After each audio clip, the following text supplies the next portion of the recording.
मंडळी नमस्कार.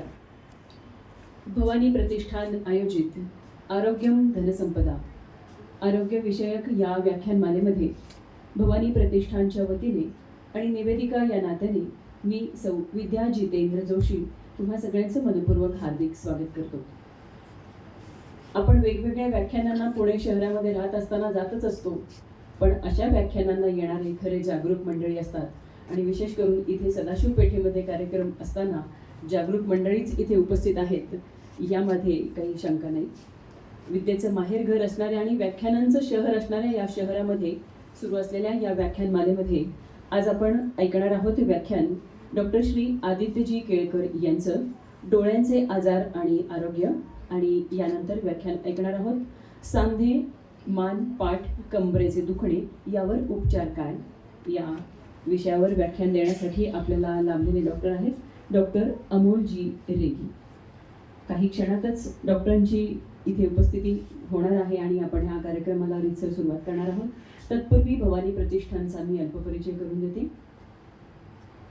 आपल्या राष्ट्राप्रती असलेली कर्तव्य भावना अंमलात आणणं आणि त्यानुसार विविध उपक्रमांतून समाज कल्याणाच्या योजना राबवणं या विचारांनी प्रेरित होऊन राष्ट्रीय स्वयंसेवक संघाचे कार्यकर्ते असलेल्या श्री योगेशजी शांडिल्य यांनी संघ सत्कारांना जागत संस्कारांना जागत भवानी प्रतिष्ठान या संस्थेची स्थापना केली. 2007 सालापासून अनेक समाजाभिमुख उपक्रम ते आयोजित करत आहेत. तसेच हिंदुत्व आणि राष्ट्रवाद रुजविण्यासाठी प्रयत्नशील आहेत.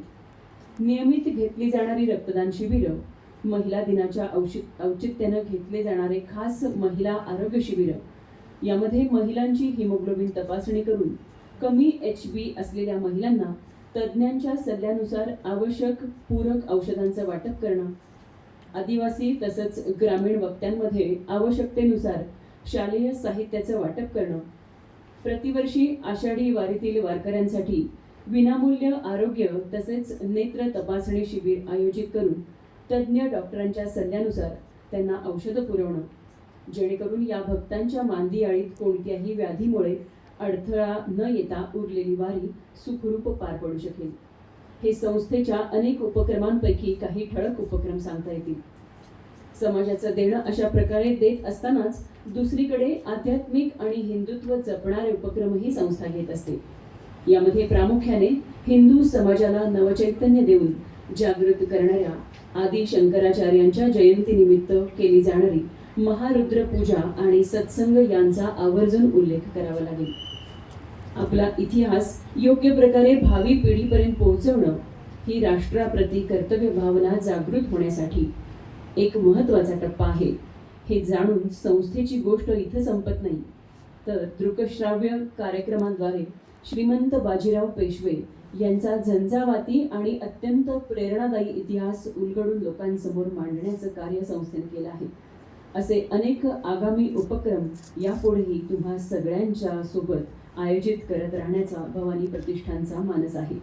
राष्ट्रहित आणि राष्ट्राप्रतीची भावना जपणाऱ्या या भवानी प्रतिष्ठानला आपण सगळेजण एक छान शुभेच्छा देऊयात आणि त्यांच्या अशाच उत्तुंग कार्यासाठी आपणही असंच श्रोते म्हणून येऊन एक आधार देऊयात आणि त्यांचं गोड होऊयात. अशा प्रकारे भवानी प्रतिष्ठानचा परिचय इथे संपन्न झाला आहे. काही क्षणातच डॉक्टर येत आहेत आणि काही क्षणातच आपण हे व्याख्यानमालेतलं आजच्या दिवसातलं दुसरं पुष्प सुरुवात करणार आहोत. काल आपण मान्यवरांच्या उपस्थितीत दीपप्रज्वलन केलं आहे. रीतसर पद्धतीने छत्रपती श्री शिवाजी महाराजांच्या प्रतिमेचं पूजन केलं आहे. भगवान धन्वंतरी यांच्या प्रतिमेचं पूजन केलं आहे आणि श्री श्री रविशंकरजी महाराज यांचं देखील पूजन केलं आहे. आज आपण थेट कार्यक्रमाचा आणि व्याख्यानाचा लाभ घेणार आहोत, जेणेकरून आपल्याला जास्त काळ ज्ञान एकत्रित करता येईल आणि घेता येईल.